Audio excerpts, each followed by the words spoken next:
Hello everyone, welcome to chemistry lifeline. Student, आज की इस क्लास में हम पीरियोडिक प्रॉपर्टीज की बात करने वाले हैं। ठीक है, इसके अंदर जितने भी आपके क्वेश्चन आए रखे हैं ना, previous year question paper specially for JEE Mains, वो सारे जो है हम डिस्कस करने वाले हैं। ठीक है, इससे पहले भी मैंने एटॉमिक स्ट्रक्चर से रिलेटेड आपके जितने भी क्वेश्चन थे आपके और प्रीवियस ईयर पेपर की मैं बात कर रहा हूँ, वो सारे जो है मैंने ऑलरेडी डिस्कस कर रखे हैं। ठीक है, उसका ही मैंने आपका वीडियो बना रखा है। ठीक है, तो उसका जो है ना मैं लिंक डाल दूंगा। स्टार्ट करते हैं। क्वेश्चन नंबर 1 पढ़ते हैं एक बारी। Choose the correct stability order of group number 13 element in their +1 oxidation state. तो नॉर्मल स्टूडेंट हमसे ये पूछा गया है इस क्वेश्चन के अंदर कि +1 ऑक्सीडेशन स्टेट की स्टेबिलिटी जो है उसकी ऑर्डर लगाइए। ठीक है, ग्रुप नंबर 13 के एलिमेंट दे रखे हैं आपको और उसकी +1 ऑक्सीडेशन स्टेट की आपकी स्टेबिलिटी की ऑर्डर लगानी है यहाँ पे।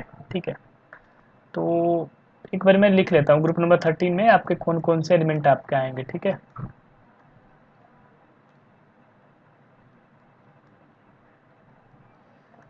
Boron, aluminium, gallium, indium, एंथैलियम। ठीक है, ये सब आपको पता है। अच्छा, इसकी जनरल इलेक्ट्रॉनिक कन्फिग्रेशन की थोड़ी सी चर्चा कर लेते हैं। यहाँ पे इसका क्या आना चाहिए, 1s2 2s2 2p1। ठीक है, ठीक है, अंदर वाली शेल को अब मैं नहीं लिख रहा हूँ। ठीक है, ये 3s2 3p1 आ जाएगा इसका। क्लियर है, इसका आपका आ जाएगा 4s2 4p1। ये आपका आएगा 5s2 5p1 6s2 6p1। Right, तो आप यहाँ से आराम से देख सकते हो कि मैक्सिमम ऑक्सीडेशन स्टेट आपकी कितनी आनी चाहिए, +3 ही आनी चाहिए। क्योंकि ये आपके आउटर सेल में आपके कितने इलेक्ट्रॉन है, 3 है। तो 3 ये ट्रांसफर हो सकते हैं, डोनेट हो सकते हैं किसी को, है ना। तो मैक्सिमम आपकी कितनी ऑक्सीडेशन स्टेट बन सकती है, +3। और मिनिमम में तो आपकी एक भी आप ट्रांसफर को तो चलेगा, है ना। तो ये मिनिमम आपकी कितनी आ सकती है, +1। तो ये +1 की ही बात हो रही है यहाँ पे कि +1 की जो है आप स्टेबिलिटी बताइए यहाँ पे। ठीक है, तो ठीक है, एक यहाँ पे कंसेप्ट आता है स्टूडेंट। ठीक है, इनर्ट पेयर इफेक्ट। ठीक है, थोड़ी सी चर्चा करते हैं इनर्ट पेयर इफेक्ट की। तो देखो, मैं आपको बहुत डिटेल यहाँ पे नहीं बता रहा हूँ। ठीक है, मैं डिटेल जो है आपको बताऊंगा, क्योंकि एक कंसेप्ट सीरीज भी बहुत जल्दी मैं शुरू करने वाला हूँ, उसके अंदर मैं केवल कंसेप्ट डिस्कस करूंगा। ठीक है, मैं आपको यहाँ पे थोड़ा सा ब्रीफ इंट्रोडक्शन दे देता हूँ इसका। ठीक है, क्योंकि ये ज़रूरी है क्वेश्चन के हिसाब से। ये एस है, ये पी है, ये डी है एंड ये एफ ऑर्बिटल है। ठीक है ना, ये आपके सारे सबसे है। ठीक है, अब इसके अंदर जो है आप कुछ इलेक्ट्रॉन भी कंसीडर कर लो ऐसे करके, ताकि समझना थोड़ा सा इजी हो जाए आपके लिए। ठीक है, अगर आप बात करो तो यहाँ पे स्क्रीनिंग का ऑर्डर क्या होता है, स्क्रीनिंग का ऑर्डर क्या होता है, स्क्रीनिंग बोलो या फिर आप सील्डिंग बोलो, है ना। सील्डिंग का ऑर्डर आपका क्या होता है नॉर्मल, चलो सील्डिंग ही मैं लिख देता हूँ यहाँ पे। तो सबसे ज़्यादा सील्ड आपकी कौन सी सबशेल करती है, फिर पी, फिर डी, फिर एफ। ठीक है, क्यों, ऐसा क्यों, क्योंकि जो एस है ना आपका, वो क्या है, न्यूक्लियस के बिल्कुल क्या है, करीब है ना। ठीक है, तो सबसे ज़्यादा जो सील्डिंग होती है वो आपकी एस एस की वजह से ही होती है, फिर पी की होती है, फिर डी की होती है। सबसे पुअर जो होती है आपकी सील्डिंग वो इसकी होती है। ठीक है, पुअर होती है काफ़ी। ठीक है, क्लियर है। तो यहाँ पे इसी से जो है ना हमारा क्वेश्चन सॉल्व हो जाएगा। देखो आप बोरोन एल्युमिनियम में तो कोई दिक्कत नहीं है, यहाँ पे तो एफ ऑर्बिटल नहीं है। ठीक है ना, लेकिन अब जैसे ही एल्युमिनियम से गैलियम आओगे ना, यहाँ पे आपके डी डी सबशेल वाले ना इलेक्ट्रॉन आपके आने शुरू हो जाएंगे। ठीक है, यहाँ आप आओगे गैलियम से इंडियम, यहाँ पे तो आपके डी और एफ दोनों ही आ जाएंगे। ठीक है, यहाँ पे भी आपके क्या आ जाएंगे, डी और एफ दोनों ही आ जाएंगे सबशेल के इलेक्ट्रॉन। तो डी और एफ सबशेल के आने की वजह से फिर क्या इफेक्ट होगा यहाँ पे, तो ज़रा समझिए आप क्या होगा। क्योंकि अभी अभी मैंने आपको बताया कि डी और एफ की क्या होगी, पुअर सील्डिंग होगी। अब पुअर सील्डिंग होने की वजह से क्या होगा, यहाँ पे समझिएगा स्टूडेंट आप, पुअर सील्डिंग होने की वजह से क्या होगा आपका, कि जो जेड इफेक्टिव होगा ना, वो आपकी क्या हो जाएगी, इंक्रीज हो जाएगी। अब जेड इफेक्टिव आप समझ रहे हैं ना, जेड इफेक्टिव क्या है, attraction of nucleus towards outer most electron, outer most electron, ठीक है। अब ये आउटर मोस्ट मैंने लिखा हुआ है, ऐसा जरूरी नहीं है आउटर मोस्ट ही होगा, ठीक है। यहाँ पे आप आउटर मोस्ट हटा दो, ठीक है। वो तो सारे सब शेल, सारे शेल के लिए बात करी गई है, टूवर्ड शेल्स इलेक्ट्रॉन, क्लियर है। तो यहाँ पे डी और एफ ऑर्बिटल के अंदर जब इलेक्ट्रॉन आपके आएंगे तो ये क्या हो जाएगा, नॉर्मल आपका पुअर हो जाएगा। जेड आपका पुअर शिल्डिंग इफेक्ट होने की वजह से क्या होगा, आपका जेड इफेक्टिव काफ़ी बढ़ गया होगा यहाँ पे, ठीक है। अब जेड इफेक्टिव काफ़ी बढ़ जाएगा ना, तो होगा क्या कि जो आपका वहाँ पे एस का इलेक्ट्रॉन होगा वो निकालना क्या होगा, काफ़ी मुश्किल हो जाएगा ना। देखो जेड इफेक्टिव का क्या मतलब है, जेड इफेक्टिव की अगर मैं थोड़ी सी और चर्चा करूँ तो साइज क्या होता है, थोड़ा सा श्रिंक होने लगता है एटम का, ठीक है। साइज श्रिंकिंग थोड़ी सी होती है आपकी, बहुत हल्का फुल्का होता है, ठीक है, बट होती है यहाँ पे। तो मैं बोरोन की चर्चा करता हूँ और डायरेक्ट मैं थैलियम की चर्चा करता हूँ, उससे आपको समझ में आ जाएगा। बोरोन में क्या है 2s2 2p1 है कन्फिग्रेशन, और यहाँ पे क्या है आपका 6s2 6p1 है। तो चलो मैं यहाँ पे न्यूक्लियस बनाता हूँ, ये आपकी 2s हो गई, ये आपकी क्या हो गई 2p हो गई, ठीक है। इसके अंदर आपके कितने इलेक्ट्रॉन है, 2 इलेक्ट्रॉन। इसके अंदर आपके कितने इलेक्ट्रॉन है, 1 इलेक्ट्रॉन, क्लियर है। वैसे ही मैं यहाँ पे बना देता हूँ एक बारी, जस्ट अ सेकेंड। देखो मैं और सारी सबशेल नहीं लिख रहा हूँ, ठीक है, आपको समझाने के लिए है ना, कॉम्प्लिकेटेड हो जाएगा, कोई मतलब नहीं है लिखने का, ठीक है। तो होता है क्या, यहाँ पे तो आपका जेड इफेक्टिव जो है नॉर्मल है, जेड इफेक्टिव क्या है आपका नॉर्मल है। तो अब जेड इफेक्टिव नॉर्मल है, अगर यहाँ पे आप खुद समझो तो ये तो दोनों इलेक्ट्रॉन निकल सकते हैं ना आराम से, तीनों इलेक्ट्रॉन। तो यहाँ पे आपकी क्या आ जाएगी, मैक्सिमम ऑक्सीडेशन स्टेट +3 में ये आपका ज़्यादा स्टेबल रहना चाहेगा, क्योंकि ये तो उतना, जब देखो जेड इफेक्टिव ज़्यादा होने का ये मतलब है कि वहाँ से अब अट्रैक्शन बढ़ रहा होगा न्यूक्लियस का, किस पे, शेल इलेक्ट्रॉन पे। तो शेल इलेक्ट्रॉन इलेक्ट्रॉन को निकालना जो है ना काफ़ी डिफिकल्ट काम हो जाता है वहाँ पे। और आप अगर +1 की बात करो या फिर +3 की बात करो, तो +3 में तो यही होता है ना कि आपको ज़्यादा इलेक्ट्रॉन, 2 और ज़्यादा इलेक्ट्रॉन निकालना पड़ेगा। तो ज़्यादा इलेक्ट्रॉन तभी निकल पाएगा ना जब आपका जेड इफेक्टिव क्या हो, कम हो, बात समझ में आई। लेकिन अब बोरॉन से जब आप थैलियम आ रहे हो तो आपकी जेड इफेक्टिव क्या हो रही है, लगातार बढ़ती जा रही है। क्यों, ये क्यों बढ़ रही है, क्योंकि आपकी डी एंड एफ ऑर्बिटल आ चुकी है। अब ये डी एंड एफ ऑर्बिटल आने की वजह से क्या हुआ कि आप इनकी क्या है, इनकी पुअर शिल्डिंग होती है ना, पुअर शिल्डिंग है, इसी की वजह से आपकी क्या हो गई थी, ये जेड इफेक्टिव इंक्रीज हो रही थी। अब जेड इफेक्टिव इंक्रीज होगा तो फिर इलेक्ट्रॉन का निकालना मुश्किल होगा, तो फिर इलेक्ट्रॉन का निकालना मुश्किल होगा, तो आप खुद बताओ, ये इसके अंदर जो 6s के जो 2 इलेक्ट्रॉन है यहाँ पे, वो फिर यहाँ पे बहुत ज़्यादा अट्रैक्शन फील कर रहे होंगे ना, तो फिर ये निकलेगा ही नहीं। ये जो आपके 2 इलेक्ट्रॉन यहाँ पे दिख रहे हैं ये आपकी नहीं निकलेंगी यहाँ पे, केवल यही पॉसिबल है यहाँ पे निकलना। तो इस वजह से यहाँ पे आपकी ऑक्सीडेशन स्टेट क्या आ गई, स्टेबल वाली +1 आ गई। तो इस वजह से ऐसा बोला जाता है कि नॉर्मली ये ग्रुप नंबर आपका 13, 14 और 15 के अंदर आपका इनर्ट पेयर देखा जाता है, ठीक है। तो आप नीचे जब भी जाओगे ना तो लोअर ऑक्सीडेशन स्टेट वाले आपके स्टेबल होते हैं, ठीक है। तो यहाँ पे आपका आंसर क्या आ जाएगा, आप देखो आपका थैलियम होना चाहिए लास्ट में, ठीक है, क्योंकि सबसे ज़्यादा आपका स्टेबल वही होगा, ठीक है ना। तो आपका थैलियम बस एक ही ऑप्शन के अंदर आपको दिख रहा है, ठीक है, या आप टिक मार्क कर दो, ठीक है ना। वैसे देखो ये बहुत ही अच्छा एक कंसेप्ट है इनर्ट पेयर इफेक्ट, इसको मैं काफ़ी डिटेल में आपको बताऊंगा, ठीक है। यहाँ पे थोड़ा सा है ना, थोड़ा सा लंबा खींच जाएगा, है ना। तो यहाँ पे मैंने आपको जो ज़रूरी है मैंने आपको वही बताया हुआ है, ठीक है। अभी आपको डिटेल चाहिए तो मैं आपको बता दूंगा, ठीक है। कंसेप्ट सीरीज आ रही है उसमें मैं आपको सारी चीज़ें बताऊंगा। क्वेश्चन नंबर 2 पे चलते हैं। Identify the element for which electronic configuration in +3, ध्यान रखिएगा +3 oxidation state is argon 3d5, okay.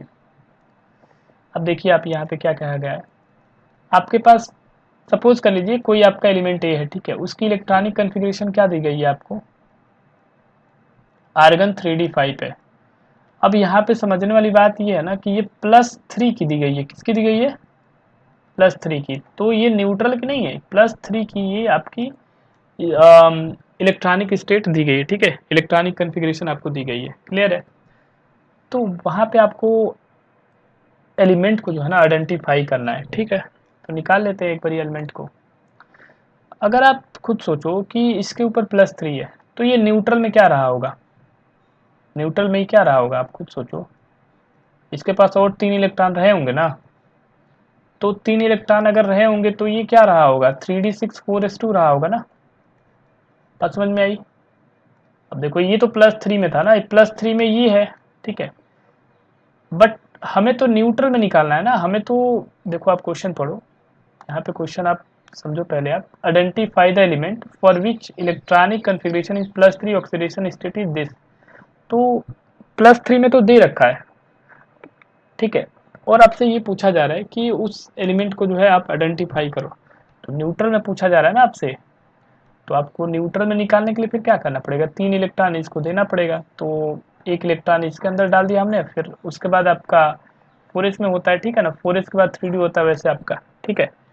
तो इसमें आप काउंट करो कितने हो गए आपके आर्गन में, आपके कितने इलेक्ट्रॉन 18, और इसमें कितने 6, और यहाँ पे कितने आपके 2, कितने हो गए आपके 26 ना, ठीक है। अब ये 26 आपका इलेक्ट्रॉनिक इलेक्ट्रॉनिक में बोलो, एटॉमिक नंबर आपका किसका होता है,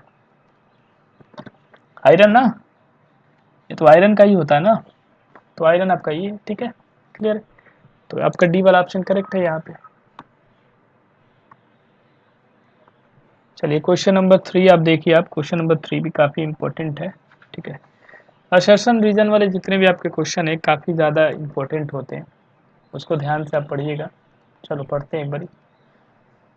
हमारे पास 2 स्टेटमेंट गिवन है, given below are 2 statement, one is लेवल एज असर्शन, ठीक है, अदर इज लेवल एज रीजन, ओके। असर्शन पहले आप पढ़िए। Metallic character decreases and non metallic character increases on moving from left to right in a period, okay, ठीक है। तो पहले हम असर्शन ही पता लगा लेते हैं ना कि असर्शन आपका सही दे रखा है कि नहीं, है ना, ओके। देखो मैं छोटे में लिख देता हूँ, देखो यहाँ पे ये बोला गया है कि जो मेटेलिक करेक्टर है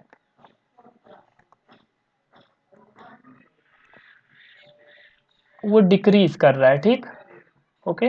कहाँ, ये पीरियड की बात हो रही है, ध्यान रखिएगा, लेफ्ट टू राइट की बात हो रही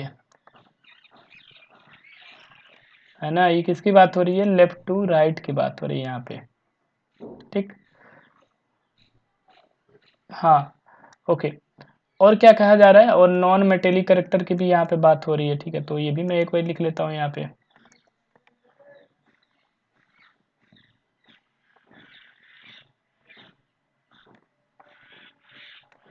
वो आपकी क्या हो रही है, वो आपकी इंक्रीज हो रही है, ठीक है।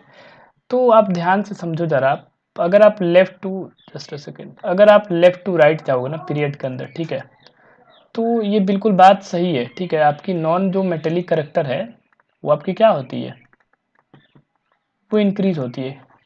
क्यों इंक्रीज होती है, आप जानते हो ना, लेफ्ट टू आप राइट जाओगे तो क्या होता है आपका, नॉन मेटेलिक करेक्टर इंक्रीज होने का क्या कारण है आपका, आयनाइजेशन एनर्जी क्या होती है आपकी, काफ़ी हाई होती चली जाती है। अब ये आयनाइजेशन एनर्जी हाई होने का क्या कारण है, आपकी एटॉमिक साइज क्या होती है, काफ़ी डिक्रीज होती है। आयनाइजेशन एनर्जी आप समझ रहे हो ना, आयनाइजेशन एनर्जी का ये मतलब है कि इलेक्ट्रॉन हमें यहाँ पे निकालना है, ठीक है। आयनाइजेशन एनर्जी की अगर हम बात करें तो क्या होता है, इलेक्ट्रॉन रिमूवल होता है नॉर्मली, है ना। तो अब अगर आप लेफ्ट टू राइट जाओगे तो आपका साइज क्या होता है, डिक्रीज। अब साइज डिक्रीज होने की वजह से क्या होगा, आपका आयनाइजेशन एनर्जी क्या होगा, आपका इंक्रीज।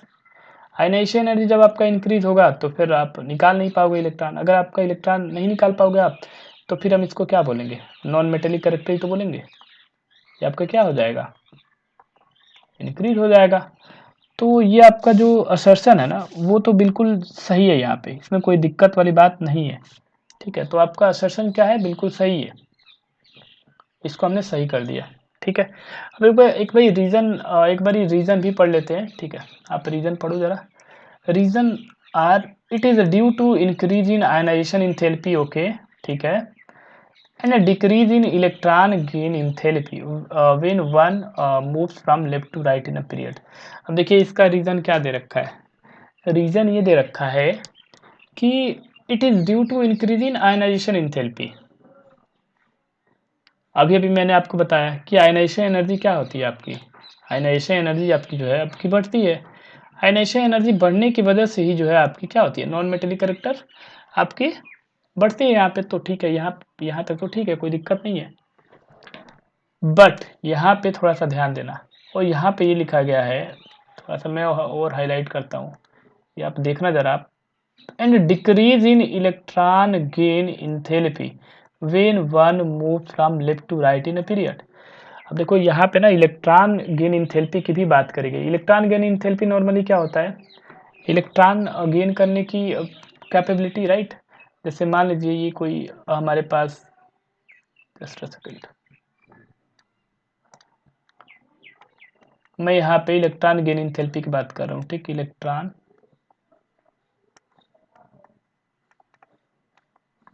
Gain enthalpy. देखो इलेक्ट्रॉन गेन इंथैल्पी या फिर इलेक्ट्रॉन एफिनिटी बोलते हैं इसको, ठीक है, ओके। देखो इलेक्ट्रॉन गेन इंथैल्पी की थोड़ी सी मैं चर्चा कर लेता हूँ। जैसे मान लो कोई आपका एलिमेंट है, ठीक है, वो एटॉमिक स्टेट में, गैसियस स्टेट में, उसने एक इलेक्ट्रॉन यहाँ पे एक्सेप्ट किया, गेन किया, ठीक है, तो ये क्या बनाता है, अनायन बनाता है, क्लियर है। तो यहाँ पे जो आपकी एनर्जी आपकी, देखो ये ना रिलीजिंग एनर्जी भी हो सकती है, या फिर आपकी क्या हो सकती है, अब्जॉर्बिंग एनर्जी भी हो सकती है, मतलब इंडोथर्मिक भी हो सकता है या फिर एक्सोथर्मिक भी हो सकता है।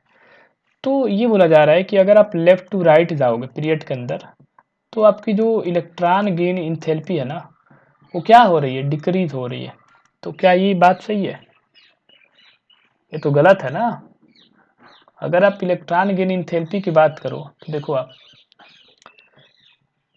इलेक्ट्रॉन गेन इंथैल्पी क्या होता है नॉर्मली, इलेक्ट्रॉन गेन करने की कैपेबिलिटी, है ना।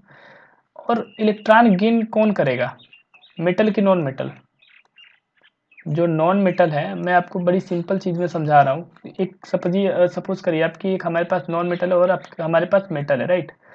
तो आप जैसे ही आप लेफ्ट टू राइट जाते हो तो ये वाली प्रॉपर्टीज आपकी क्या होती है, डोमिनेट करती है, नॉन मेटेलिक कैरेक्टर आपकी क्या होती है, बढ़ती है।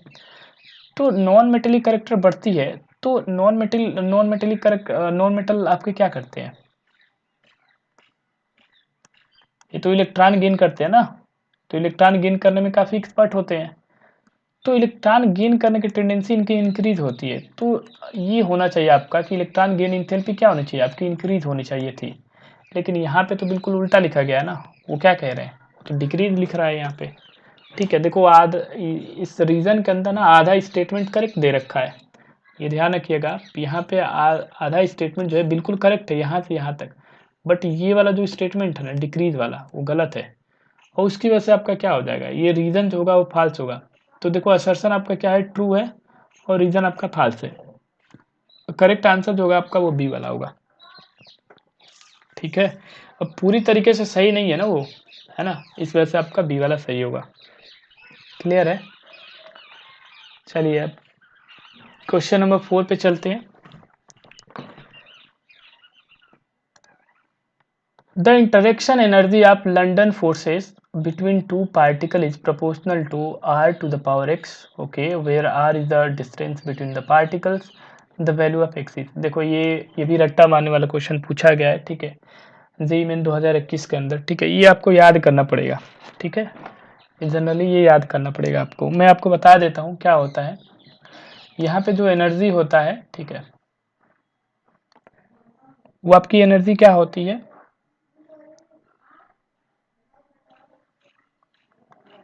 Inversely proportional to r to the power 6 होती है, ठीक है ना, क्लियर है। तो मैं इसको क्या लिख सकता हूँ, r to the power -6, right, है ना, ये लिख सकता हूँ ना मैं इसको। अब देखो ये आप समझो यहाँ पे लंदन फोर्सेस है, क्लियर है। अब लंदन फोर्सेस कोई दो पार्टिकल के बीच में लग रहा है, आप ये दो पार्टिकल आप समझ लीजिए, इनके बीच में क्या लग रहा है, लंदन फोर्सेस लग रहा है, सपोज करिए आप लंदन फोर्स लग रहा है, ठीक है। तो लंदन फोर्स इनके बीच में लग रहा है, ठीक है। तो इनके बीच में जो एनर्जी होगी ना, ठीक है, इनकी एनर्जी जो होती है ना वो प्रोपोर्शनल होती है आपकी किसकी, 1/r⁶ के। क्लियर है। अब वैसे ही ना ये क्वेश्चन आपसे कूलम्बी के लिए भी पूछा जा सकता है, आयन आयन के लिए भी पूछा जा सकता है, ठीक है। तो ये थोड़ा सा आपको याद रखना पड़ेगा, ठीक है। मैं आपको यहाँ पे लिखा देता हूँ, ठीक है। आयन आयन का अलग होता है, ठीक है, आयन आयन का अलग होता है, आयन डाइपोल का अलग होता है, ये आप याद कर सकते हो। मैं आपको अभी लिखा देता हूँ आयन डाइपोल, और किसकी लिखाया जाए, आयन इंड्यूस की लिखवा देता हूँ, आयन इंड्यूस डाइपोल, और आपकी डाइपोल डाइपोल की भी लिखवा देता हूँ मैं आपको एनर्जी का लिखवा रहा हूँ, ठीक है। आपको एनर्जी का भी पूछा जाता है और फोर्स का भी पूछा जाता है, लेकिन यहाँ पे किसकी बात करी गई है, एनर्जी की बात करी गई, ध्यान रखिएगा आप। क्लियर है। तो ये डाइपोल डाइपोल का हो गया, ठीक है। और यहाँ पे डिस्पर्सन का तो है ही, डिस्पर्सन का तो आपको बता ही दिया गया अभी। तो यहाँ पे मैं एनर्जी आपको लिखा देता हूँ, ठीक है। तो देखो जो आयन आयन है ना, जस्ट अ सेकेंड, जो आपकी आयन आयन वाली होगी ना, ठीक है, वो आपकी r⁻⁻1 पे प्रोपोर्शनल होती है, ठीक है। जो आपकी आयन डाइपोल होगी वो आपकी r⁻⁻2 होगी, जो आपकी आयन इंड्यूस होती है, ठीक है, वो आपकी r⁻⁻4। जो आपकी डाइपोल डाइपोल होती है, ठीक है, वो आपकी कितनी होती है, r⁻⁻6 ही होती है ये भी, ठीक है, ये ध्यान रखिएगा आप, r⁻⁻6 ही ये भी होती है। और आपकी डिस्पर्सन भी आपकी कितनी होती है, r⁻⁻6, ठीक है। ये मैं एनर्जी की बात कर रहा हूँ, ठीक है, ये ध्यान रखिएगा आप, मैं एनर्जी की बात कर रहा हूँ। बट यहाँ पे ना कभी कभी फोर्स का भी यहाँ पे पूछ लेते हैं ये लोग, है ना, तो फोर्स का भी यहाँ पे आप लिख सकते हैं, ठीक है। ये आपका फोर्स का होता है r⁻², और यहाँ पे होता है आपका r⁻3, ठीक है। और आयन इंड्यूस की अगर आप बात करो तो यहाँ पे -5 हो जाता है, ठीक है। और आपकी डाइपोल डाइपोल की अगर आप बात करो तो यहाँ पे -7 हो जाता है, ठीक है। और यहाँ पे डिस्पर्सन की अगर आप बात करो तो डिस्पर्सन में यहाँ पे r⁻7 हो जाता है। तो आप एनर्जी वाला याद करो, और उसके बाद जो है आपका क्या करना है, आपको बस एक एक बढ़ा देना है। देखो आप, -1 है तो यहाँ पे -2 हो गया, ये -2 है तो यहाँ पे -3 है, -4 है, -5 है, -6 है, -7 है, -6 है, -7 है, ठीक है। तो काफ़ी ज़्यादा ये इंपॉर्टेंट है, ये रटने वाला है, ठीक है। तो इसको आप याद रखिए। तो हमारे पास r के पावर 6 दे रखा था, r के पावर x दे रखा था, तो x की वैल्यू कितनी आ गई, -6 आ गई ना यहाँ पे। समझ में आ रही है बात। तो आपकी ऑप्शन कौन सी हो जाएगी, सी वाली आपकी ऑप्शन करेक्ट है यहाँ पे। The law of triad is applicable to a group of, okay. देखिए यहाँ पे लॉ ऑफ ट्राइड पूछा गया है कि लॉ ऑफ ट्राइड जो है कहाँ पे अप्लीकेबल होगा, ठीक है। आपको एलिमेंट दे रखे हैं, तीन तीन ग्रुप के एलिमेंट दे रखे हैं, ठीक है, वो आपको चेक करना है, ठीक है। तो देखो लॉ ऑफ ट्राइड सिंपली है क्या, लॉ ऑफ ट्राइड को आपको मालूम भी होगा, डोब्रेनियर ट्राइड इसको बोलते हैं, ठीक है, इन्हीं को लॉ ऑफ ट्राइड भी बोलते हैं। तो कोई यहाँ पे आप सपोज करिए कि हमारे पास एक एलिमेंट ए है, एक बी है, और एक हमारे पास सी है, ठीक है। तो मैं आपको सिंपल बताता हूँ। देखो एलिमेंट ए है आपका, आप सपोज करिए कि इसका एवरेज एटॉमिक मास जो है, एटॉमिक मास जो है आपका सिंपली x1 है, ठीक है। इसका आपका सपोज करिए आपका x3 है, राइट, और इसका x2 है, ठीक है। तो यहाँ पे लॉ ऑफ ट्राइड बस इतना सा है कि आप एलिमेंट फर्स्ट का और एलिमेंट थर्ड का अगर आप एवरेज एटॉमिक मास निकालते हो ना, मतलब आप ये सिंपली आप ये बोलो कि आप इनका मीन निकालते हो ना, पहले और थर्ड का, ठीक है, पहले और थर्ड एलिमेंट का अगर आप एटॉमिक वेट का अगर आप उसका मीन निकालते हो तो वो करीब करीब जो होगा अप्रोक्सीमेटली इक्वल आएगा x2 के। अब x2 क्या है आपका, average atomic weight of element B, ठीक है। क्लियर है।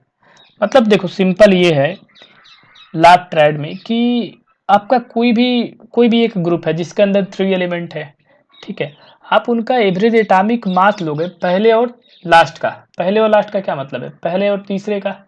क्लियर है। तो पहले और तीसरे का जब आप एवरेज एटॉमिक मास लोगे, ठीक है, तो वो अप्रोक्सीमेटली इक्वल आएगा atomic mass of middle one, ठीक है। बस यही है आपका। तो बस हमें ऑप्शन से चेक कर लेना है, ठीक है। तो आइए सबसे पहले हम चेक करते हैं, ऑप्शन नंबर 1 चेक करते हैं। हमारे पास क्लोरीन है, ब्रोमीन है और आयोडीन है, ठीक है। तो अगर मैं क्लोरीन की बात करूँ तो इसका कितना होता है एटॉमिक वेट, तो एटॉमिक वेट इज लगभग 35.5 है ना। आयोडीन की अगर मैं बात करूँ तो ये करीब करीब 127 के अराउंड होता है ना। ओके, और ये आपका होता है आई थिंक 80 के अराउंड होता है, ठीक है। तो आप पहले और तीसरे का आप मीन निकाल लीजिए, है ना, या फिर आप उसको एवरेज एटॉमिक मास बोलते हो, आप वही बोलो, ठीक है। क्लियर है, आप निकालो पहले 35.5 कैसे निकलेगा, इनको जोड़ना है 35.5 प्लस 87 मैंने लिख दिया, सॉरी 127, ठीक, डिवाइडेड बाय 2 करना है आपको। क्लियर है, तो जब आप इसको सॉल्व करोगे ना तो ये कितना आ जाएगा आपका, करीब करीब 81.25 आएगा। अब देखो 81.25 तो करीब करीब ये हो गया ना 80 के बराबर, है ना, समझ में आ रही है बात। तो यहाँ पे क्या होगा आपका कि आप लाभ ट्राइड जो है आपका फॉलो कर रहा है, ठीक है। और आप सबके लिए आप निकाल के देखोगे ना तो आप लाभ ट्राइड जो है आपका फॉलो नहीं होगा, ठीक है। तो करेक्ट आंसर होगा आपका वो आपका यही होगा, ठीक है। आप सबके लिए आप निकाल के देख लेना, ठीक है, ऐसे ही होगा बिल्कुल, ठीक है। चलिए नेक्स्ट क्वेश्चन पे चलते हैं। ओके, अब देखिए यहाँ पे भी काफ़ी आसान सा क्वेश्चन पूछा गया आपसे, ठीक है। अब देखिए यहाँ पे क्या पूछा गया आपसे, the set of element that differ in mutual relationship from those of other set is.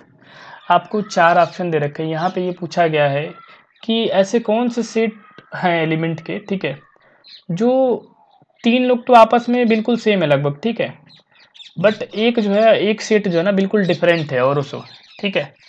तो आप चलिए आप चेक करते हैं कौन कौन सा आपस में सेम है ना। चलिए देखते हैं एक बारी। अगर मैं ऑप्शन 1 की बात करूं, लिथियम मैग्नीशियम में आपको कोई रिलेशन दिख रहा है, बताइए आप। बिल्कुल, तो लिथियम और मैग्नीशियम जो है आपका डायगोनल रिलेशनशिप दिखाते हैं, ठीक है।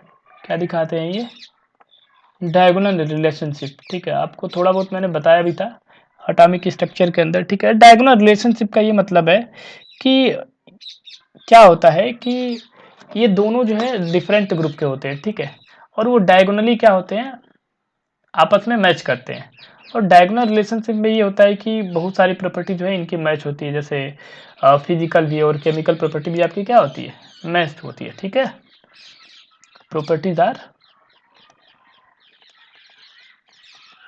आर सेम, ठीक है। तो लिथियम और मैग्नीशियम आपका डायगोनल है। अच्छा, मैं आपको थोड़ा सा एक बार दिखा भी देता हूँ कैसे मैं ये बोल रहा हूँ।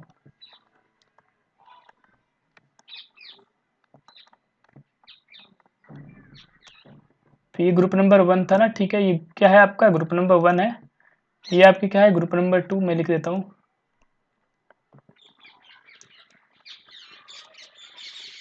ठीक है। क्लियर है, यही है। तो आप देखो ना एक बारी, अब देखो ये लिथियम मैग्नीशियम के क्या है डायगोनल में बिल्कुल, है ना। तो ये दोनों डायगोनल रिलेशनशिप आपके शो करते हैं, क्लियर है, okay.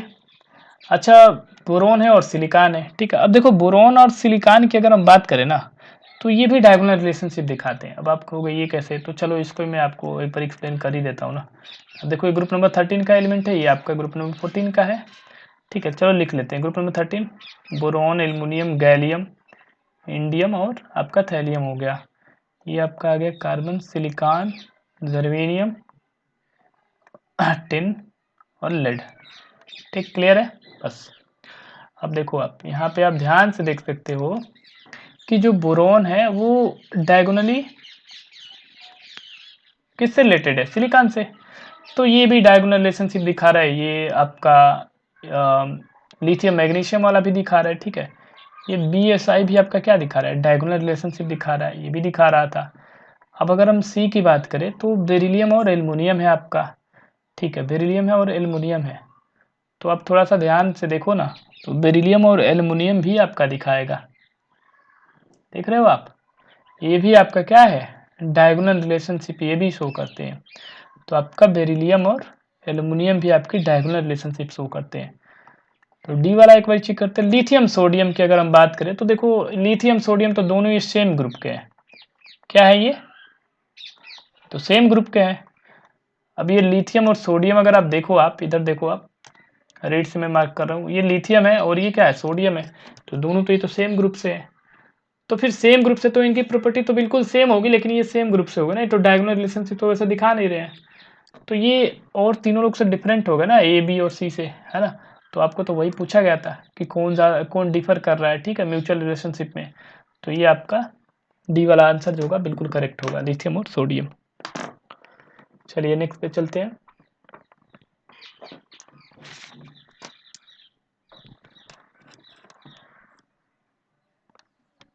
In general, the property that decreases, okay, and increase down a group in periodic table respectively are, ठीक है। अब ध्यान से क्वेश्चन पढ़िए आप, ये क्वेश्चन काफ़ी आसान सा क्वेश्चन है।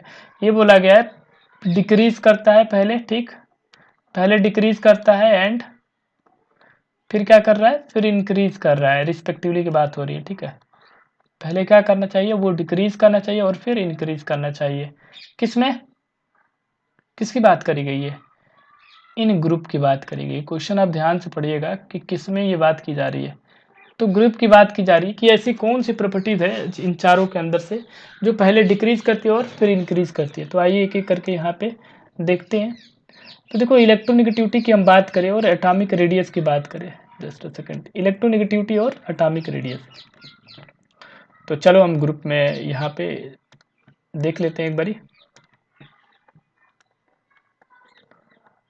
तो देखो, ग्रुप में अगर हम यहाँ पे टॉप पे कोई एलिमेंट है, ठीक है, और यहाँ पे आप सपोज कर लिए यहाँ पे कोई एलिमेंट है,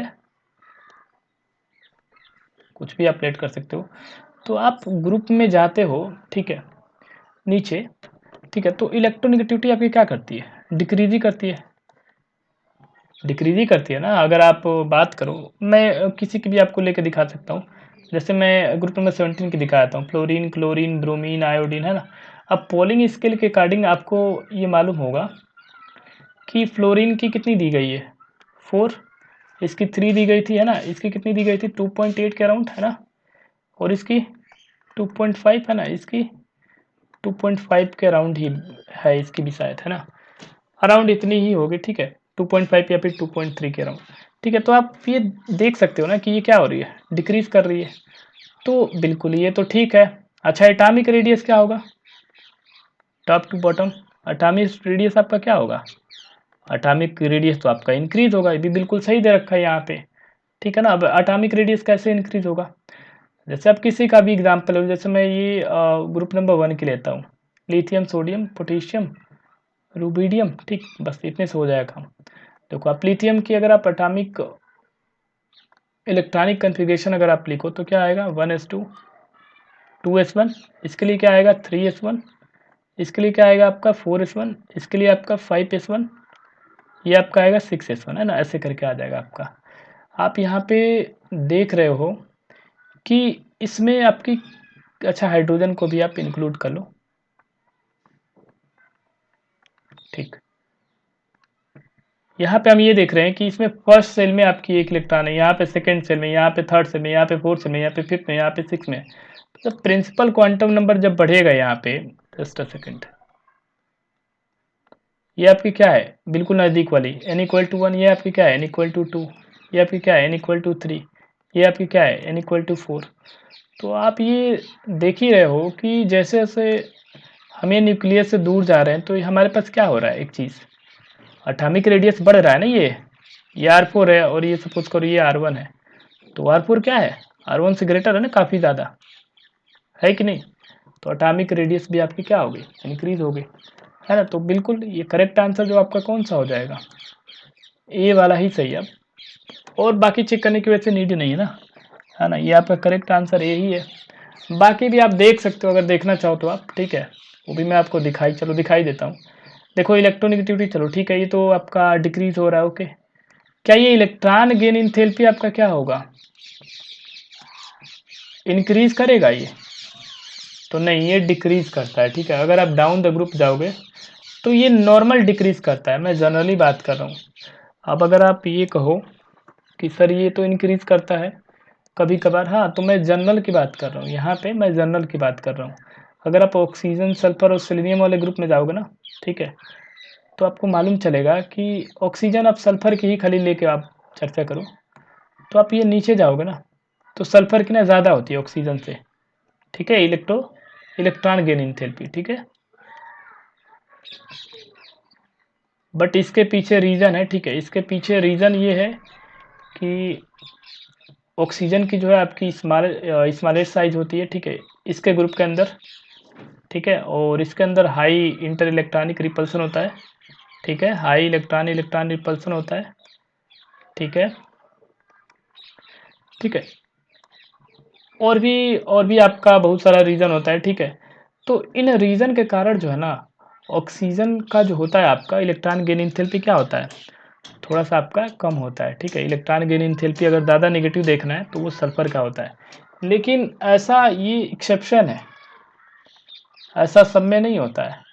अगर अगर अगर हम इसी की बात करें, ये ग्रुप नंबर 1 की बात करें, ग्रुप नंबर 2 की बात करो, है ना, तो वहाँ पे अगर हम टॉप टू बॉटम जाएंगे ना, तो वहाँ पे आपकी इलेक्ट्रॉन गेन एंथैल्पी क्या होगी, वो डिक्रीज करेगी, क्योंकि इलेक्ट्रॉन गेन एंथैल्पी क्या है, ये आपका एटम है सिंपली, ठीक है। तो इलेक्ट्रॉन यहाँ पे गेन करने की जो कैपेबिलिटी होती है वही आपकी क्या है, इलेक्ट्रॉन गेन एंथैल्पी। तो इलेक्ट्रॉन गेन कैसे होगा, आप खुद सोचो, जैसे आप नीचे जा रहे हो, जस्ट अ सेकेंड, आप टॉप टू बॉटम जा रहे हो, तो आप थोड़ा सा समझना कि आपने टॉप पे बैठे हुए तो थोड़ा सा साइज आपका क्या होगा, छोटा रहा होगा एटम का। फिर आप थोड़ा और नीचे गए हैं, थोड़ा और बड़ा हो गया ये साइज है, फिर और नीचे आए, थोड़ा और बड़ा हो गया साइज, राइट, फिर और नीचे आए और बड़ा हो गया, ठीक है। और आपको इलेक्ट्रॉन वही आपको क्या कराना है, यहाँ पे गेन करवाना है एक एक इलेक्ट्रॉन।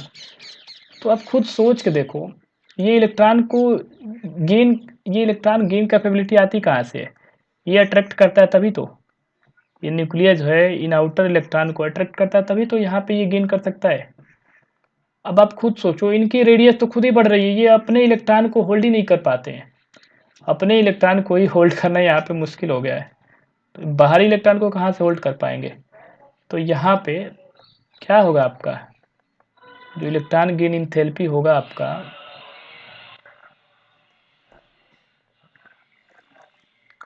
वो नॉर्मली क्या होगा आपका, डिक्रीज होगा, ठीक है, क्लियर है, वो इंक्रीज नहीं होगा। अब देखो ये डिक्रीज इंक्रीज भी थोड़ा सा आप समझिएगा, डिक्रीज इंक्रीज भी जो है, आप कभी ये मत सोचने लगना कि सर इग्जो की बात कर रहे हो आप, ही इंडो की बात कर रहे हो, ठीक है। तो मैं यहाँ पे इग्जो की बात कर रहा हूँ, ठीक है, इग्जोथर्मी की बात कर रहा हूँ मैं, ठीक है, क्योंकि इग्जोथर्मिक में ही आपकी एनर्जी रिलीज होती है तो वही फेवरेबल होता है, तो मैं इग्जो की बात कर रहा हूँ। लेकिन आप ये ध्यान रखिएगा कि जो इलेक्ट्रॉन गेन एंथैल्पी है वो आपकी इग्जो भी हो सकती है, इग्जोथर्मिक भी हो सकती है और इंडोथर्मिक भी, क्लियर है ना। तो काफ़ी डिटेल में आपको बताऊंगा, ठीक है, कंसेप्ट सीरीज में स्टार्ट करने वाला हूँ जल्द। तो क्या होगा, ये आपका इंक्रीज दे रखा ना, फिर तो ये आपका क्या होगा, गलत हो गया ना, क्लियर है। फिर वैसे आपका ये डिक्रीज दे रखा है, क्लियर, चलो ये तो ठीक है, ये डिक्रीज दे रखा है, ओके। और ये आपका क्या है, इंक्रीज होगा इलेक्ट्रोनेगेटिविटी कि आपका डिक्रीज होगा, अभी आपने देखा कि देखो आप ये नीचे जा रहे हो तो आपका क्या हो रहा है, इलेक्ट्रोनेगेटिविटी आपका क्या हो रहा है, डिक्रीज हो रहा है ना, तो ये तो इंक्रीज दे रखा है ना, ये भी गलत हो गया है ना। अब देखो यहाँ पे एटॉमिक रेडियस को यहाँ पे क्या किया गया है, डिक्रीज किया गया डाउन द ग्रुप, बिल्कुल बात गलत है। अभी अभी मैंने आपको बताया कि अगर आप डाउन द ग्रुप जाओगे तो एटॉमिक रेडियस क्या होगा, अब देखो ना यहाँ पे एटॉमिक रेडियस क्या हो रहा है, बढ़ रहा है, तो फिर ये तो पहले ही गलत हो गया, ठीक है। ऐसे आपको सबको नीड ही नहीं है चेक करने की, ठीक है, आपको मैं बता रहा हूँ कि आप आराम से जो है एक या दो ऑप्शन ही चेक करोगे ना स्टार्टिंग के, तो आपको मालूम चल जाता है, ठीक है। चलिए क्वेश्चन नंबर 8 पे चलते हैं, ये भी काफ़ी अच्छा क्वेश्चन है, तो इसको आप करिए आप, ठीक है। देखो आप पढ़ते हैं एक बारी,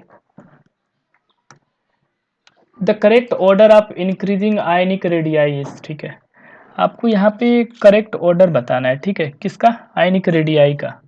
तो काफ़ी आसान सा क्वेश्चन दे रखा है ये, अब देखिए आप, मैंने आपको ये वैसे एटॉमिक स्ट्रक्चर के अंदर ही सिखा रखा है, क्या लगाना है आपको, इंक्रीजिंग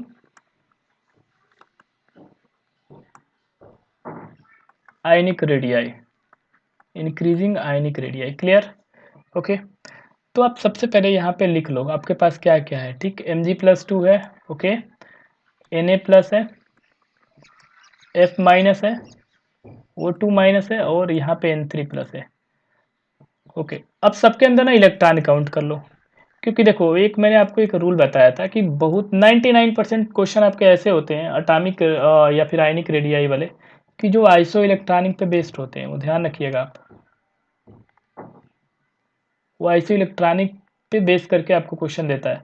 अब ये आइसो इलेक्ट्रॉनिक स्पीसीज की मैं बात क्यों कर रहा हूँ, आइसो इलेक्ट्रॉनिक स्पीसीज जब भी आपका हो जाता है ना एटम, तो वहां पे क्या होता है, नंबर ऑफ इलेक्ट्रॉन तो सेम हो जाता है।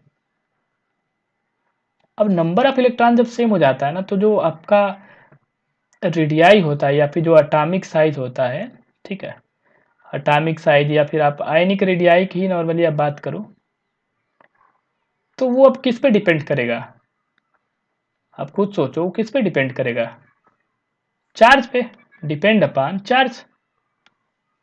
अब जितना उसके ऊपर चार्ज उसी पे डिपेंड करेगा। अब इसके अंदर भी मैंने आपको एक खास चीज बताई थी कि नेगेटिव चार्ज जिस पे आनायन बनना है उसकी सबसे ज़्यादा साइज होती है, उसके बाद आपकी न्यूट्रल की होती है, उसके बाद आपकी सबसे छोटी साइज आपकी किसकी होती है, कटायन वाले की होती है, ठीक है।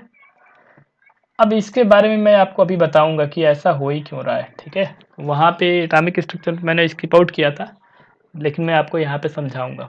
लेकिन पहले एक बार चेक कर लेते हैं क्या ये आइसो इलेक्ट्रॉनिक है आपस में, देखने में ही आइसो इलेक्ट्रॉनिक लग रहा है। देखो मैग्नीशियम का 12 होता है, 12-2 कितना हो गया जी, 10 इलेक्ट्रॉन, है ना। ये आपका 11-1 कितना हो गया आपका, 10 इलेक्ट्रॉन। ये आपकी कितनी हो गई, 9-1, सॉरी 9+1 होगा ना, यस 10 इलेक्ट्रॉन। ये आपकी कितनी हो गई, 8+2, ये आपकी कितनी हो गई, 10 इलेक्ट्रॉन। और ये नाइट्रोजन है 7+3 कितनी हो गई आपकी, 10 इलेक्ट्रॉन। तो बिल्कुल ये सारे क्या है, आइसो इलेक्ट्रॉनिक है ये। तो फिर तो यही कंसेप्ट लगेगा जो मैंने अभी अभी आपको बताया है बस। तो जो आपका आयनिक रेडियाई का जो आपका साइज आएगा, ऑर्डर आएगा सॉरी, वो आपका क्या रहा होगा, सबसे जो ज़्यादा यहाँ पे आपका सबसे छोटा, पहले मैं लिखता हूँ, ठीक है। सबसे छोटा आपका कौन सा रहा होगा, पॉजिटिव चार्ज Mg+2, ठीक है। उसके बाद पॉजिटिव चार्ज वाले और कौन है, Na+, राइट, Na+। तो बस यहीं से आपका आंसर आ गया, अब बाकी आगे चेक करने की नीड ही नहीं है, ठीक है। आपका आंसर यहीं से आ रहा है, बट फिर भी आप चेक आप पूरा बना ही लो। Na+ के बाद और कौन सा पॉजिटिव चार्ज है, कोई भी नहीं है। अब नेगेटिव चार्ज वाले आ गए, तो नेगेटिव चार्ज में भी ध्यान रखना, देखो इसके ऊपर -1 का है, इसके ऊपर -2 का, इसके ऊपर -3 का है। तो जिसके ऊपर ज्यादा नेगेटिव उसकी साइज बहुत ज्यादा, है ना। तो सबसे ज्यादा नेगेटिव तो आपका N3- का है। तो इन इन नेगेटिव में भी सबसे ज्यादा बड़ा कौन हो जाएगा, आपका N3- हो जाएगा। फिर उससे छोटा O2- हो जाएगा, ठीक। फिर इन सब में से छोटा क्या आ जाएगा, F- हो जाएगा। तो ये आपका करेक्ट ऑर्डर हो गया, ठीक है। ऐसे बहुत सारे आपके क्वेश्चन आएंगे, ठीक है, अभी मैं आपको दिखाऊंगा। चलिए और क्वेश्चन देखो, फिर से वही क्वेश्चन आ गया, ठीक है। ये भी आपका जो क्वेश्चन है वो भी पूछा गया है, शिफ्ट 1 शिफ्ट 2 दोनों में पूछा गया 2020 के अंदर, ठीक है। The correct sequence which show decreasing order of ionic radii of the element is, बिल्कुल वही क्वेश्चन है, इसमें कोई चेंजिंग नहीं है, ये भी आप कर सकते हो, ठीक है। तो सबसे पहले मैंने आपको क्या बताया, पहले आप चेक करना कि आइसो इलेक्ट्रॉनिक है कि नहीं। तो चलो एक बार लिख लो, पहले एल्युमिनियम+3 है आपका, Mg+2 है, Na+ है आपका, फ्लोराइड है, एंड O2- है, ठीक।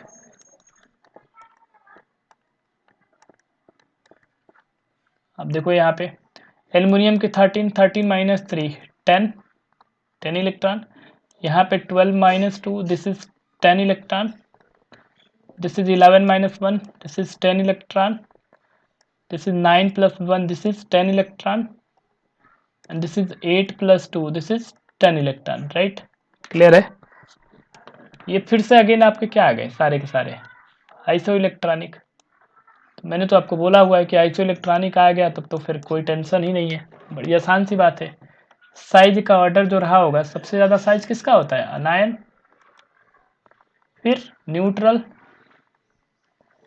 फिर कटायन, ठीक है। तो देखो अनायन की सबसे ज़्यादा साइज होती है, ठीक है। तो अनायन की सबसे ज़्यादा साइज होती है, तो अनायन इसमें से कौन सा, यही दोनों तो हैं अनायन। अब अनायन में भी मैंने आपको बताया था कि जिसके ऊपर ज़्यादा नेगेटिव चार्ज वो ज़्यादा बड़ा, तो इसके ऊपर तो ज़्यादा नेगेटिव चार्ज है, तो ये O2 माइनस सबसे बड़ा, फिर आपका F माइनस आ गया।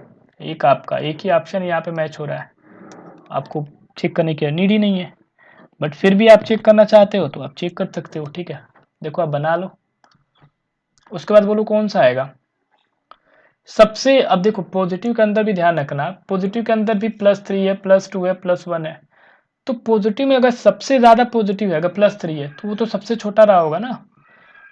अभी मैं इसका रीज़न आपको बताऊंगा भी कि ऐसा क्यों होता है, ठीक है। फिर आपका ये क्या आएगा, Mg+2 आएगा, और फिर लास्ट में आपका यहाँ पे Na+ आएगा, ठीक है। तो ये आपकी बन गई ना पूरी, ठीक है। ये आप मैच कर लेना, ठीक है, इसी से मैच होगा, ठीक है।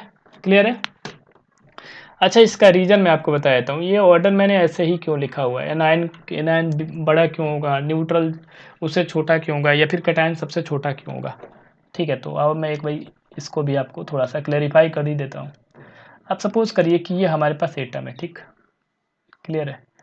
अब इसने ना क्या किया कि एक इलेक्ट्रॉन इसने एक्सेप्ट किया, ठीक। एक इलेक्ट्रॉन जैसे ही ये एक्सेप्ट करेगा, आप खुद सोचो ये क्या होगा, इस पे क्या आएगा, नेगेटिव चार्ज। अब ये नेगेटिव चार्ज जैसे ही आएगा तो इसका साइज क्या कर रहा होगा, एक्सपेंड करेगा ना इसका साइज। क्यों, आप खुद सोचिए कि कोई भी एटम है हमारे पास, ठीक। एटम के पास क्या होता है, शेल होता है, और शेल के अंदर क्या होता है, इलेक्ट्रॉन पहले से ही भरे पड़े हैं, राइट। और आप इनकमिंग, मान लीजिए कि आपका इनकमिंग वाला इलेक्ट्रॉन ये है, जस्ट अ सेकेंड, आपने इनकमिंग इलेक्ट्रॉन ये डाला हुआ है, तो जैसे तैसे आपने इसके अंदर मान लीजिए कि गेन करवा दिया। वैसे तो गेन कराना बहुत मुश्किल काम है वैसे, तो आपने गेन करवा लिया, तो ये फिर क्या होगा, यहाँ पे रिपल्सन होगा ना, यहाँ पे, अरे यहाँ पे इलेक्ट्रॉन इलेक्ट्रॉन रिपल्सन होगा ना जी, क्योंकि पहले से जो सेल अंदर बैठे हुए हैं उसके अंदर भी इलेक्ट्रॉन होगा, और जो आप इनकमिंग इलेक्ट्रॉन लेके आ रहे हो, ठीक है, अब वो भी इलेक्ट्रॉन ही है, तो इलेक्ट्रॉन इलेक्ट्रॉन के अंदर क्या होगा, रिपल्सन होगा। इलेक्ट्रॉन इलेक्ट्रॉन रिपल्सन होने के कारण क्या होगा, आपका साइज क्या हो जाएगा, एक्सपेंड कर जाता है, ठीक है। अब न्यूट्रल की बात करो तो न्यूट्रल है, इसमें तो कुछ है नहीं, ये क्या है, ये आपका न्यूट्रल है, बात समझ में आई।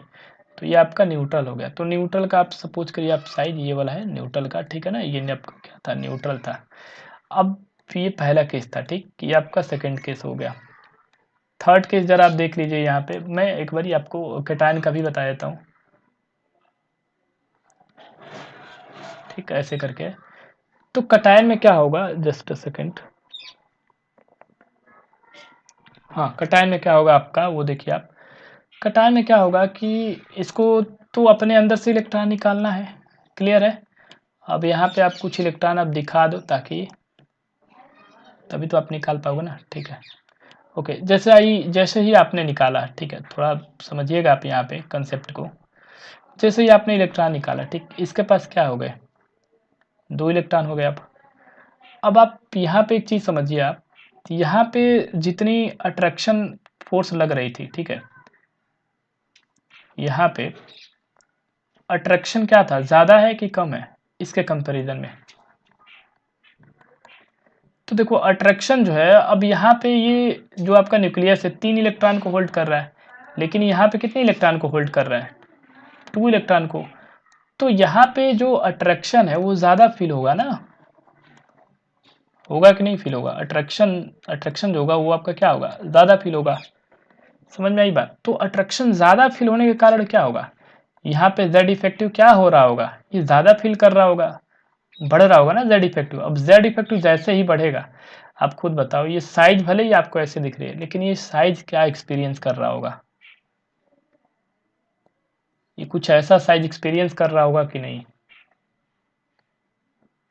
क्योंकि अब तो ये खींच रहा है ना, ये अब खींच रहा है, तो ये क्या करेगा, ये श्रिंक ही करेगा। तो इस वजह से ये वाली आपकी ऑर्डर होती है, ठीक है, ये ध्यान रखिएगा आप, ठीक है। जस्ट अ मिनट,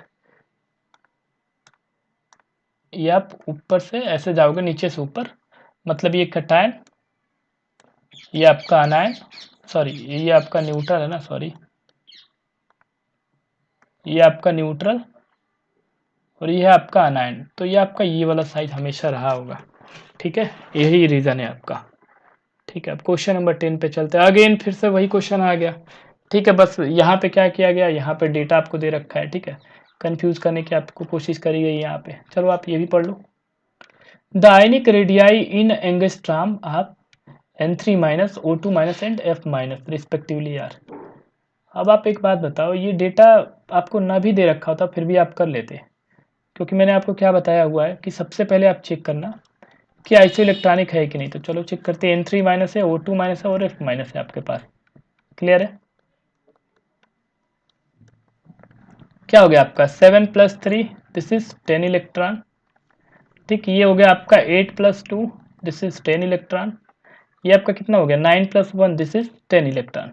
क्लियर है, अगेन ये क्या हो गया आपके आइसो इलेक्ट्रॉनिक हो गए, ठीक, फिर से वही कंसेप्ट आपको लगाना है, ठीक, समझ में आ रही है बात। तो आप जब आप साइज यहाँ पे जब आप लगाओगे ना, तो सबसे ज़्यादा साइज किसकी आएगी, देखो यहाँ पे तो सारे ही नेगेटिव हैं, अगर आप ध्यान दो तो सारे ही क्या है, नेगेटिव है, तो सबसे बड़ा साइज किसका है, N3 माइनस। अभी अभी मैंने आपको बताया है कि ज़्यादा नेगेटिव अगर होगा, ठीक है ना, तो ज़्यादा बड़ा हो जाएगा, अगर ज़्यादा पॉजिटिव होगा तो सबसे छोटा हो जाएगा, तो साइज का जो ऑर्डर आपका होगा ये वाला होगा, सबसे बड़ा ये होगा। तो आपको अब ये डेटा दे रखा है कि मतलब ये डेटा को आप अरेंज कर दो, तो आप अरेंज नहीं कर पाओगे, तो बड़ी सिंपल सी बात है।